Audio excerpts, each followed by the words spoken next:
Hello there and welcome to another video with me, Rufus Gazelle, and today we are here in Henbury Cemetery in Bristol, where we're going to be paying our respects to the late great Keith Floyd, the iconic TV chef. So let's take a little walk inside the cemetery and talk a little bit more about this iconic man. So how are we all doing, guys? I hope you're doing well and survived this bitterly cold weather that we've been experiencing these last 2 weeks. The ice, the snow, and the dramatic decline in temperature. In fact, today, temperature is going up. It's actually quite mild today. I even had a bit of rain coming over when I was traveling over from where I live on the south coast. And yeah, I was pleasantly surprised to have a bit of rain, especially sort of to clear the windscreen. But yeah, Christmas is literally only a week away. And typical British weather, the way it normally is, instead of being snowy or chilly or nice and dry but chilly and frosty, we get rain. Yes, typical British weather, we get rain for Christmas, especially down here where I live on the south coast. But hey, that is life, we get on with it. So guys, I hope you're all keeping safe and are looking forward to Christmas, which, like I've said, is only a week away. I hope you brought all your presents and you've got your plate out ready for Santa Claus, for the milk and the cookies and the carrots. You know what I'm on about. We're all big kids at heart. Anyway, let's get cracking on and talking about this iconic TV chef. That is Keith Floyd. Keith Floyd was born on the 28th of December 1943 and died on the 14th of September 2009. He was a British celebrity cook, restaurateur, television personality and gastronaut who hosted cooking shows for the BBC and published many books combining cookery and travel. On television, his eccentric style of presentation, usually drinking wine as he cooked and talking to his crew, endeared him to millions of viewers worldwide. All four of Floyd's marriages ended in divorce. He had one son and daughter.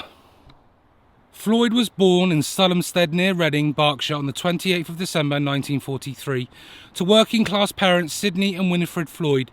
He was brought up in a council house in a small town of Wiveliscombe in Somerset.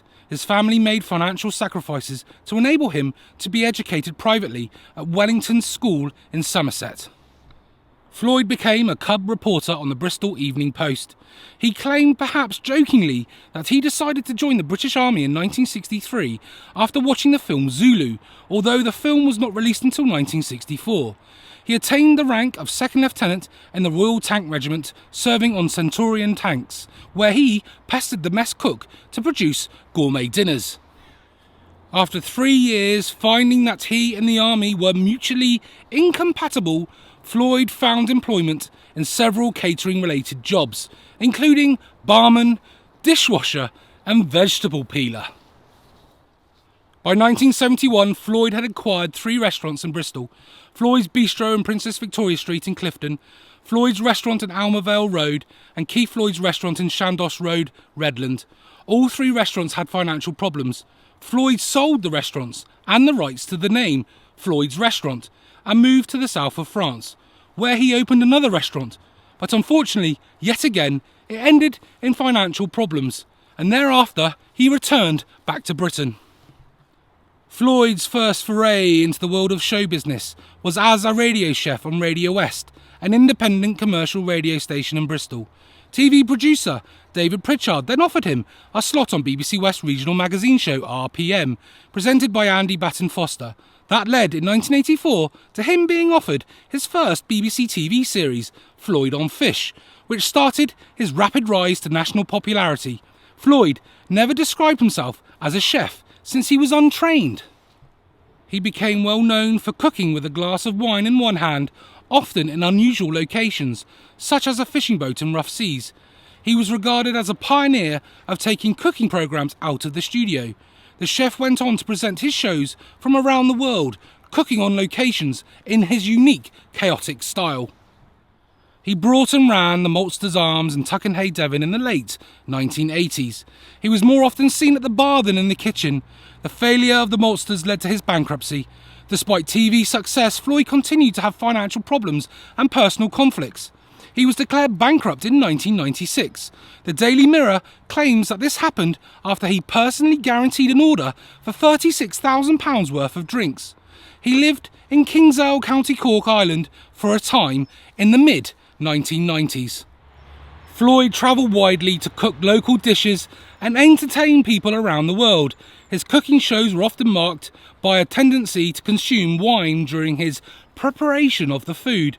Some of Floyd's works included Floyd on Fish in 1985, Floyd on Food in 1986, Floyd on France in 1987, Floyd on Spain in 1992, Far Flung Floyd in 1993, Floyd on Italy in 1994, Floyd on Africa in 1996, to name just a few.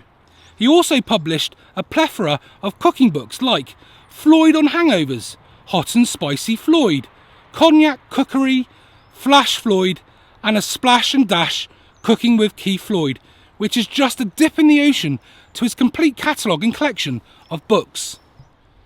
Floyd was a big fan of the rock group The Stranglers. The tracks Waltz and Black, an edited version of Peaches, and an instrumental version of Viva Vlad was used as theme music for most of his TV programmes. In October 2002, Floyd, a smoker and heavy drinker, was reported to have suffered a mild stroke, although he denied this in his autobiography. In November 2004, he was banned from driving for 32 months and fined £1,500 after crashing his car into another vehicle while 3.5 times over the legal alcohol limit. He had suspected lung cancer or emphysema in early 2006, but was given the all clear after a medical examination. In the summer of 2006, he was diagnosed as suffering from malnutrition. In August 2007, he was hospitalised in Thailand after collapsing in a restaurant. He also collapsed again at a pub in Chesterton, Staffordshire on the 29th of January 2008 and was in a coma in hospital on a life support machine. He was discharged on the 22nd of February, travelling to his home in France to recuperate. He made a full recovery. On the 14th of September 2008, exactly a year before his death, he collapsed again and was sent to hospital for several days. A documentary, Keith Meets Keith, featuring actor and comedian Keith Allen, interviewing Floyd, was broadcast on Channel 4 on the 14th of September 2009 and watched by nearly 1 million people. In the programme, Floyd was severely critical of modern television chefs for promoting themselves more than the food. Floyd admitted that away from the cameras, he often drank too much out of loneliness.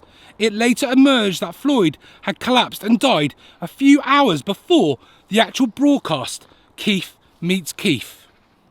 Floyd was diagnosed with bowel cancer in June of 2009 and died of a heart attack, aged 65, on the 14th of September 2009 at the Dorset County Hospital in Dorchester, Dorset, after being taken ill at the home of his partner Celia Martin. He was said to have enjoyed a last meal of oysters and partridge with champagne before his death. Floyd's humanist funeral took place on the 30th of September 2009 in Bristol. He was cremated in a banana leaf coffin, which his partner Celia Martin said had been chosen partly because it was environmentally friendly, but also as a humorous tribute to his love of cooking with leaves. So there we have it, the life and times of Keith Floyd, the eccentric character, the chef that we all grew up watching during the 70s, 80s, 90s and beyond. The tipple of wine that he had next to him while he cooked, the drunkenness that we all laughed at. He led the way, groundbreaking paths in modern day cooking and television cooking programmes as we know it today, but maybe without the wine, the drunkenness and the fishing boats. So I think it's about time we go and locate the final resting place of Keith Floyd. So let's do it.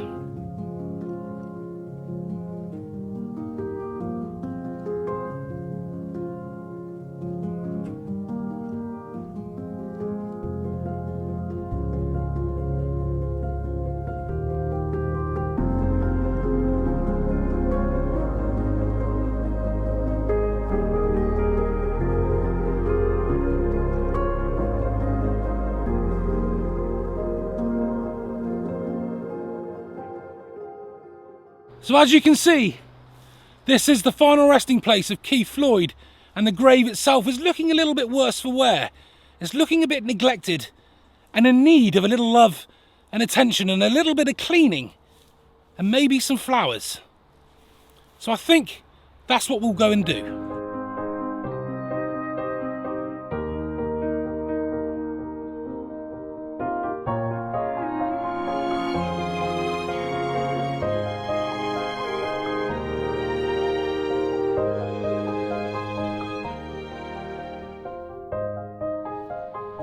So I think that's as best as I'm going to get it. I'm not going to use any chemicals, any stone cleaner on this headstone, because I don't want to damage any of the lettering, even though it's already faded in places. But I've made it more legible so you can read it now, and obviously the flowers to give it a little bit of colour, which it really deserves, rightfully so. So let's take a closer look at what's written upon Keith Floyd's final resting place. It reads, "In loving memory of husband and father Sidney Floyd, 1915 to 1985, dear wife and mother Winifred Floyd, 1918 to 2002, and dearest son, father and brother Keith Floyd, 1943 to 2009.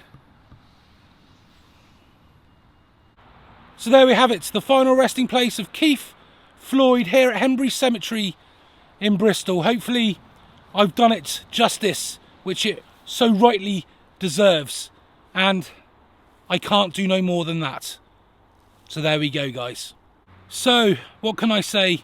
Thank you, Keith, for everything that you have done in terms of cooking on TV, in book, for refreshing us on the TV screens by giving us a new angle, by taking it out of the studios and out on location and making it groundbreaking for its time. I thank you, sir. So all I've got left to say is thank you so much for watching. Go and give this video a like. Go and subscribe if you haven't done already, and go and hit the notification bell for all future notifications for all future videos. It's that simple. It's free. It doesn't cost you a penny, and doesn't Keith's final resting place where his ashes are interred look so much more loved, cleaned and more colourful. I'm happy with that. I truly am. So to that end, I want to wish you all a very, very Merry Christmas and a Happy New Year. I'll see you all in the next one. Vlog over.